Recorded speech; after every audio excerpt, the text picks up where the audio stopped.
बाबी doll. लगभग 7 दशकों तक मेटल कंपनी ने बाबी को पहली वयस्क गुड़िया बताया। यह उससे पहले कि बेबी डॉल्स का एक क्रांतिकारी विकल्प था जो छोटी लड़कियों को भविष्य की मां मानती थीं, न कि भविष्य की औरतें। लेकिन बाबी कोई मौलिक रचना नहीं थी। वो एक नकल थी, एक जर्मन डॉल की लगभग हूबहू कॉपी, जिसे आख्यान से हटा दिया गया ताकि मेटल की पसंदीदा गुड़िया को जगह मिल सके। यह बाबी का पहला रहस्य था, लेकिन आखिरी नहीं। पत्रकार और द ड्रिफ्ट की संपादक टापली हिट ने अपनी बेस्ट सेलर चर्चित पुस्तक बार्बीलैंड में दुनिया की सबसे मशहूर गुड़िया की लंबे समय से छिपी हुई कहानी और रहस्यों का खुलासा किया है।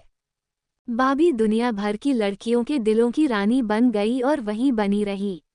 उसने रणनीतिक विपणन, सरकारी असर, बेरहम मुकदमेबाजी और क्लासिक जासूसी नॉवल जैसे खुफिया तरीकों से अपने प्रतिद्वंद्वियों को दूर रखा। टापली हिट ने खुलासा किया है कि बाबी को बनाने वाली कंपनी चाहती थी कि लोग विश्वास करें कि उसने बाबी बनाई, और इसे सच साबित करने के लिए उसने हदें पार कीं।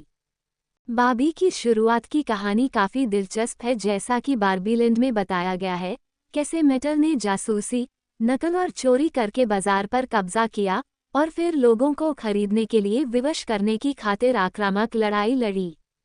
1959 में लॉन्च हुई बाबी एक जर्मन अखबार के कार्टून कैरेक्टर लिली पर आधारित थी, जिसे देखकर एक जर्मन खिलौना निर्माता ने खिलौना बनाया था। लिली डॉल 1955 में आई थी, जो एक प्लास्टिक मार्लिन डिट्रिच जैसी दिखती थी, बहुत पतली, बनावटी तौर पर खुशमिजाज, तिरछी नज़र, पर झुकी हुई भौहें।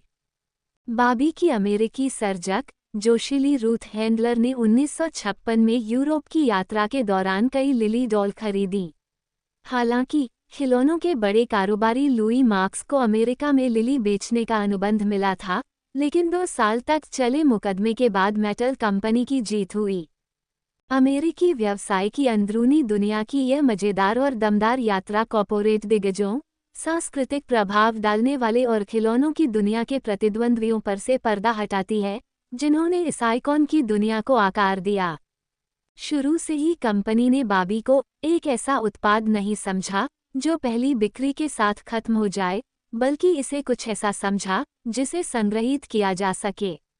खोजी रिपोर्टिंग, अनुसंधान और इंटरव्यू के जरिए बार्बीलैंड उस अनूठी कहानी को पाठकों के सामने परोसती है, जिसने बाबी को अरबों डॉलर को ब्रांड बनाया और उसे एक पहचान दी, एक ऐसा प्रतीक जो अमेरिकन सॉफ्ट पावर के लिए कोका कोला और मैकडॉनल्ड्स के फ्रेंच फ्राइज जितना ही मशहूर है।